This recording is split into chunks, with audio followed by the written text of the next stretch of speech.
There's a lot of complexities to this life. There's the yin and there's the yang. There's a lot of mysteries, a lot of things that we can't really know for certain.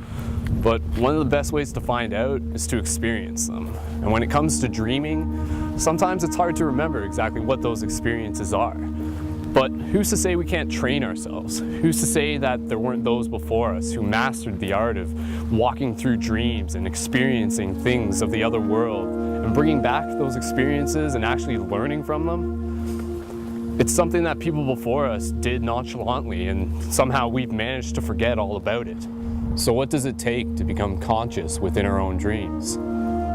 There's a lot of ways to get started, and to say the least, it doesn't hurt to find out.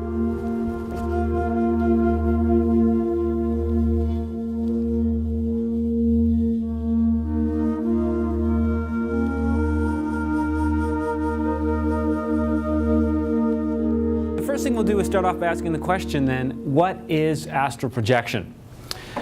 The human being, you sitting in that chair right now, consists of more than a simple physical body. A lot of people are surprised to discover that they're multidimensional beings. They exist at many different levels. We're used to the three dimensions around us, length, width, and height, and of course there's the fourth dimension, time, which streams through, but it doesn't end there. There's dimensions that exist a lot higher than that. Many people are curious about investigating these dimensions, which is really what astral projection and lucid dreaming is. Every night when your physical body falls asleep, you go off into the astral. Okay, into a different dimension, into a place that has different laws, things like no gravity, no time, that kind of stuff. All the different dimensions interpenetrate each other. They're all here simultaneously. It's just you're only tuned into the three dimensions, which is all you see. The dream world, dream time, they're all just different descriptions of the astral world, the higher dimensions. Same thing with the concept of the various paradisical regions, the heavens. They're all just ways the early people described existence outside of the physical three dimensions that we're accustomed to. Through various practices, meditation, and other techniques, we can learn how to tune in our own receiver to experience the realities of the different dimensions. One of the really important things to understand about the astral is thoughts create. The matter of the astral world, the energy that's there, conforms to thought. So what you think in the astral becomes your reality. You can pass through solid objects and move great distances instantly because of that. So once you're in the astral world, if you wanted to be suddenly at the pyramids of Egypt, it's as easy as fixating your mind on that place and going there instantly. When we talk about lucid dreaming, when we talk about astral projection, we're really talking about the same thing. Lucid dreaming is simply becoming conscious that we're in the astral dimension while we sleep. Astral projection is just the simple act of taking our body, putting it in the right state to allow ourselves to unfold into the astral. Our subconscious mind is projecting all kinds of things onto it, which gives us an opportunity to learn a lot about ourselves, which is one of the reasons why Plato said, a man is known by his dreams. When we're in the astral, there's a lot of lessons that we can learn that are a benefit to our own existence, our own path, our own spiritual development.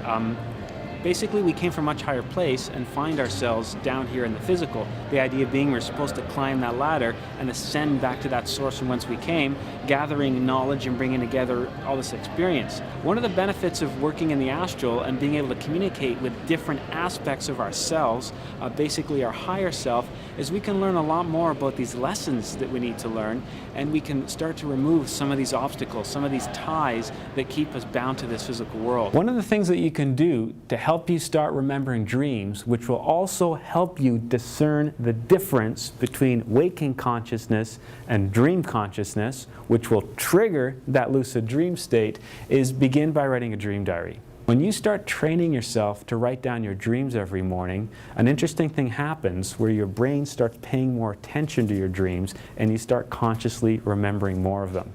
You'll be learning to decode your own dreams. You'll be learning the symbolism of your subconscious mind, which becomes a really important tool for learning a lot about yourself. In addition to analyzing our dreams, there's other physical habits that we can do during the day that repeat themselves at night and cause us to become aware that we're dreaming. There's little triggers that we can implant in our subconscious during the day that will repeat themselves at night. So for example, physical habits such as pulling our finger and attempting to stretch it. sounds pretty corny, but you pull on your physical finger, this is flesh and bone, it doesn't go anywhere.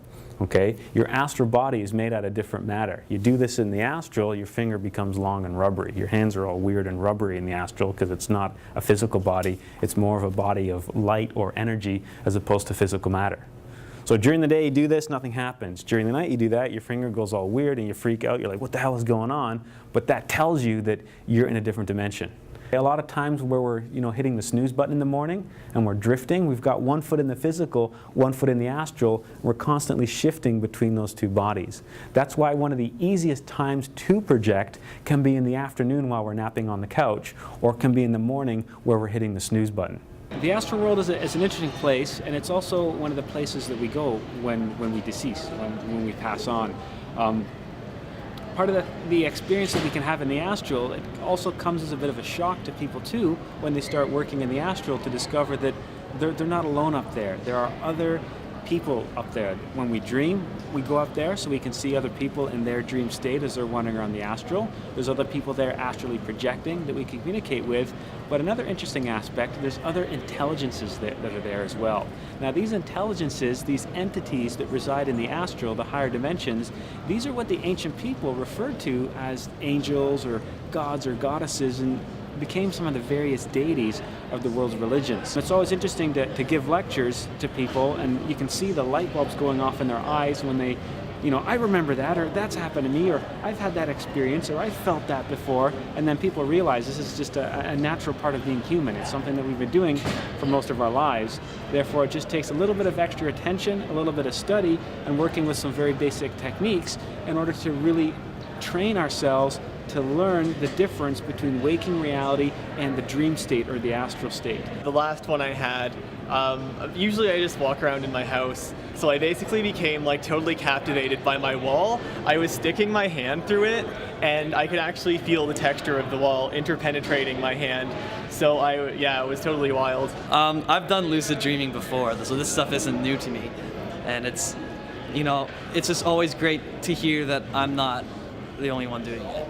I know it's sort of naive or to think that I would be the only one, but I don't come from a group of friends that openly accepts this sort of behavior. And so to know that it's other people are experiencing the same thing, especially when Lee, you said the effects of transitioning. I'm that is everything that has been happening to me. And I'm just it's so hard to control. It's just ridiculous. But I'm glad that at least is right, and it's not me going crazy. It's reassurance. I guess one of the interesting parts of being able to experience a multidimensional existence is it brings about, what should we say, a certain paradigm shift in your consciousness. It really is one of those things, it's one of those experiences where you acknowledge that you are more than a simple human being. You're more than a simple flesh and bone body. And that, of course, brings with it the question of, well, what is all this around us? So many people become basically distracted by the illusion they see before them. They just become so ingrained in this belief system and this construct that they see around them that they don't know that there's so much more to this. All their existence and reality becomes is the problems, worries, and experiences of day-to-day life. Once we learn to astral project, and once we have some experiences outside of this physical body, it really makes you look at everything in a different light. And the advantages of being a younger person and being able to do that is it would tremendously change the way you looked at life in general. And it's the same way that a lot of people who've had near-death experiences, which is the same thing, an experience in the astral world, they come back and their life has changed. They no longer look at the relationships the same way. They no longer look at the challenges, the obstacles in day-to-day life the same way. So these are some of the benefits we can expect by being able just to verify something as simple as we are so much more than this physical body. And everything you see before us isn't the be-all, end-all of everything. It's such a small portion of a much larger picture. This is just the tip of the iceberg. The rest of it lies below the ocean that's unexplored. A lot of people will find it pretty difficult to believe this idea that we're interdimensional beings, but once you've kind of had your own experiences, whether it be through lucid dreaming or astral projection, it doesn't necessarily make things scarier or more complex. If anything, it just starts to put some of the pieces together, because this world is just one massive, complex mystery. But one of the best ways to understand it is to experience it for yourself. And what better way to do that than through your own dreams, through your own experiences?